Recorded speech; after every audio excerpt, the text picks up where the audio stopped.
James Cameron's Avatar, The Way of the Water, has now crossed the $2 billion mark, and the world box office grosses $227 million of which has been on IMAX screens. Here now to discuss the business of blockbusters is IMAX CEO Richard Gelfond and Yahoo Finance's Ali Canal here with us as well. Richard, good to see you. Ali as well. How significant was yet another massive blockbuster hit from James Cameron? Well, I think particularly at this time, very significant.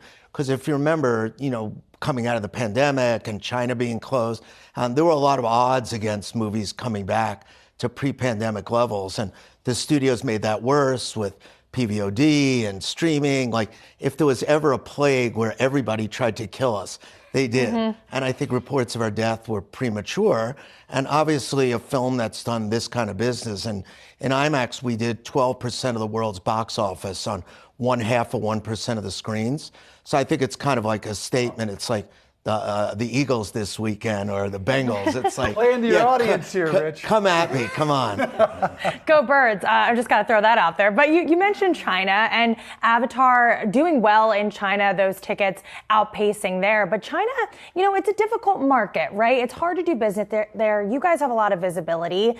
What is it like having a business in China? What do you think the future holds for this? Because you have seen some successes lately as well. Well, we've been in China for about 20 years, and we have 800 screens in China, which compares to 400 in North America. And I think by some measures, we've been the most successful kind of Western company in China. And recently, there's been a lot of good things that have been going on in China. So obviously, the COVID restrictions were lifted. People got sick, but they didn't die. And I think the movie industry is largely bad. Also, 2 Marvel movies got in, Ant-Man and Black Panther, in the last couple weeks, and Shazam, a Warner Brothers movie, got in. So I think we're seeing that go back to normal. And this has become one of only 2 movies we've ever had in China over $50 million, Avengers Endgame and Avatar 2. So I think it's looking a lot better, certainly, than it did a couple months ago. And when we think about the 2023 box office slate,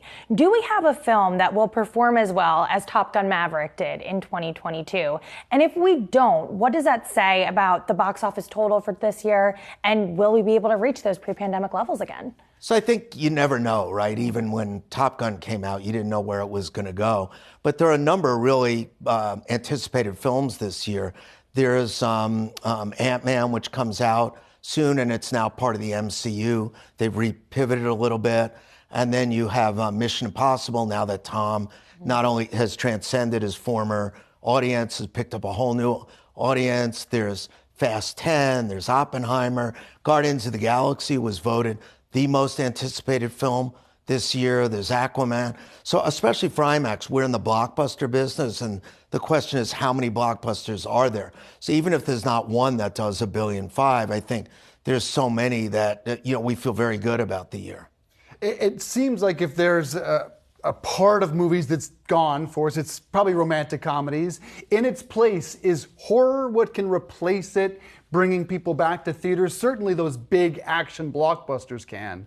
But what else can bring people out to the theaters? So, I'm not sure that the movie industry is going to go back to where it was before, because there are a number of different challenges coming up, like obviously streaming is one of them, budgets to go out and market smaller movies. I think fortunately for us, the business of blockbusters is a really strong business. And, so I think 22, we haven't reported yet, but our outside China box office was pretty similar to what it was in 19. So for us, that's where we focus.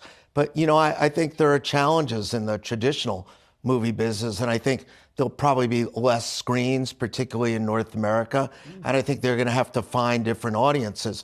We have an IMAX Live offering. I think live content may replace some of what was lost before, and I think you're going to see people try different things, maybe gaming over time, sports may be it. But I think like many businesses, there are going to be changes, and hopefully for the better. You said the magic word. I would love to see more sports in theaters. I know the college football playoff was aired at something like 75 screens. I think that's a huge opportunity. Amazon, we learned today, has a Easter release of Ben Affleck, Matt Damon's Nike biopic.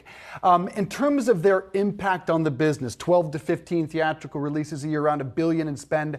How significant is their entry for the movie industry? I think there's no question it's a good thing. And so what you're referring to is Amazon saying they're going to premiere their movies theatrically. I think because of what you said, losing some of those mid-level movies, being able to bring in streaming content like from Amazon, Netflix did Knives Out 2, and I think Apple's going to have some windows around some of its movies. And thank you for reminding me. I kind of missed that one as another thing that will make up for some of those movies diminishing. But I think it is a big deal. And Richard, you sort of hinted at this, but you've repeatedly said that IMAX at its core is a technology company. It's not an exhibitor. As the industry has changed, what are you looking ahead towards when we think about technological advances and how that can add to value for both your partners as well as consumers? Well, in the context of the core IMAX business, we're always innovating. You probably don't know this, but IMAX invented stadium seats and invented the modern era of 3D. In Top Gun Maverick, which you referred to before, we helped with the team that was shooting it invent special cameras that fit in the nose pit. So we're always like thinking of the next. We have a new sound system that came in. Our new technology is laser, which is bigger and sharper and looks really good. But outside the core business, we've done some other things too. So we recently bought a company called SimWave, which makes streaming content better in the home, and it also makes it cheaper to send because you can figure out how much to compress it so you could save the streamers money while contributing the same level of content. So we're always looking to follow the consumer, actually lead the consumer in many ways that we can. And, that's our niche, and I think it's worked very well. Fantastic. Richard Gelfond, great to have you here in studio. Appreciate you coming in.